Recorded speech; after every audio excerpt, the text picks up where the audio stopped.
Tracking, alerting, protecting. This is WKYT This Morning. The superintendent of Fayette County Public Schools resigning. He will be hearing from parents and school leaders coming up about what's ahead. A federal appeals court has upheld Kentucky's gay marriage ban. What those on both sides of the issue have to say about it.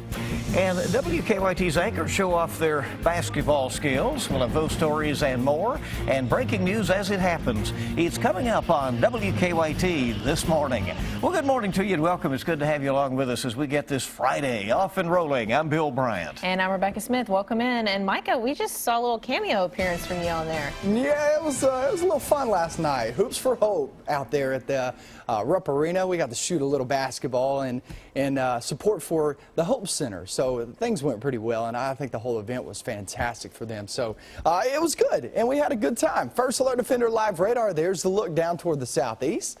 We have a few flurries flying around down toward the southeast, and I expect that to be the case throughout the next few hours. And then that little disturbance kind of moves over the mountainous regions. There we are, 30s, 40s. It is on the chilly side, and as we go throughout the day, these temperatures aren't going to rise all that much. Check out this temperature by the afternoon. 45, definitely on the chilly side.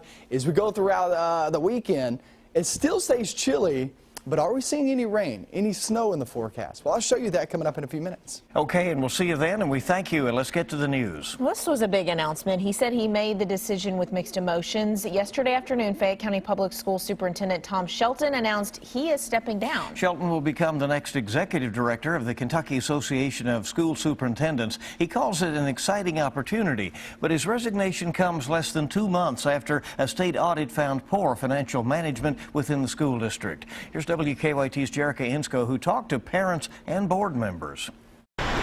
Shock seems to be the reaction that many people have after the announcement that Superintendent Tom Shelton has resigned. Now many people are questioning why he would do this in the middle of the school year.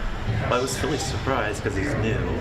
I know I liked him a lot. Well, I was totally shocked. I didn't have a clue. Very surprised. A school board member and the chairman who Dr. Tom Shelton worked with feel just about the same. Honestly, I expected him to stay until the end of his contract.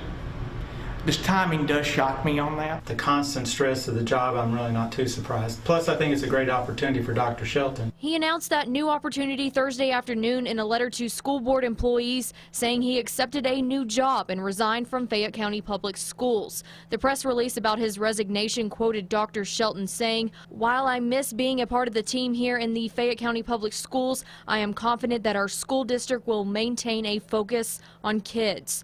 As for school board members, they have mixed emotions about him leaving, but wish him the best. And you want everything to go well. And obviously we've had some issues with the audit, with the budgetary process. And it's bittersweet. Personally, I hope he finds the happiness he's looking for. But you hate to see him go? Absolutely. And moving forward, parents have expressed some concern about how long it could take to find a new superintendent just 3.5 years after Dr. Shelton started. Well, I hope we have a superintendent as soon as you get one. I don't know how long it really takes. The kids will be fine. I really have confidence in the schools. His last day with Fayette County Public Schools will be on December 31st. In Lexington, Jerica Insko, WKYT. And you might remember that it has been a rough year for Dr. Shelton, starting in February with claims of a $20 million shortfall in the district. State Auditor Adam Edlund launched an investigation into the school district's finances. Edlund determined there was no criminal wrongdoing, but he did say that he found mismanagement of finances after 4 months of investigating. Kentucky's Lieutenant Governor Jerry Abramson has announced that he is stepping down to take a job in the Obama administration. Abramson's resignation will take effect next Thursday. He'll be President Obama's liaison to state and local governments. Abramson says he was approached about the job a few months ago and says he couldn't pass it up. You know, whether he's up in the polls or down in the polls, he's still the President of the United States, will be for the next 2+ years. And when he asks you to join his team, it's pretty hard to say no.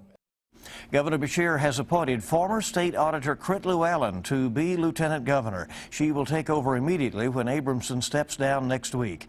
Llewellyn said she doesn't expect to take up any new initiatives, but said she and Governor Beshear will be very busy helping the Democratic nominee for governor next year. She also said she does not have any plans to run for governor herself next year.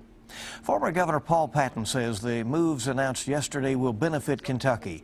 He says having a Kentuckian in the West Wing of the White House will increase the state's influence on the president. Well, it looks like a win-win situation for the state of Kentucky. Jerry Abrahamson will do well in Washington, communicates well, travels in those circles well. We'll have influence on the Obama administration, and we'll be a point of contact for the leaders of Kentucky. Patton also said that Llewellyn will be a great addition to Governor Beshear's administration because she can help broker deals between the governor and members of the General Assembly. Well, in recent months, many courts around the country have ruled in favor of same-sex marriage, but yesterday afternoon, a federal appeals court bucked the trend. The Sixth Circuit Court of Appeals upheld same-sex marriage bans in Kentucky and 3 other states. Now it appears more likely the U.S. Supreme Court will take up the issue. WKYT's Garrett Weimer talked to those for and against same-sex marriage. Will the people choose their destiny, or will it be men and women in black robes? Kent Ostrander says he's glad a federal appeals court upheld Kentucky's gay marriage ban, ratified by voters in 2004. It wasn't bashing gays and lesbians. It was simply saying to everyone who wanted to redefine marriage, marriage was one man and one woman. And when the people spoke overwhelmingly then, it's the duty of the courts to honor what the people have said. That's what he hopes the Supreme Court will do. It was a minor setback, but I know where the trend is going. Meanwhile, those on the other side of the issue still are confident that current trends are in their favor. When you get rid of this fear that we are going to be something different and negative to the community, then reasonable people will say, let them have the same rights that I enjoy.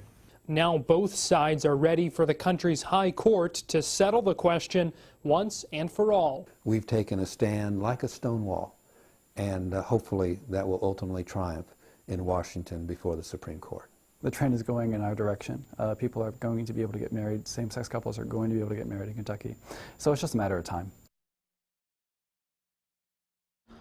All right, in a statement last night, Kentucky Governor Steve Beshear said Kentucky needs clarity and certainty on the issue of same-sex marriage. He urged the Supreme Court to take up the case on appeal. A police chase ended in a crash last night in Lexington. UK police tell us they tried to stop a driver near campus, but he kept on going. The chase continued to the intersection of 3rd and Elm Street, where the car hit a utility pole. The driver ran off. Police are still looking for him. They say no one was injured. Investigators say an elderly man has been found dead after a golden alert was issued for him in Whitley County. They say that 85-year-old Ori Perkins disappeared after leaving his home early Thursday morning.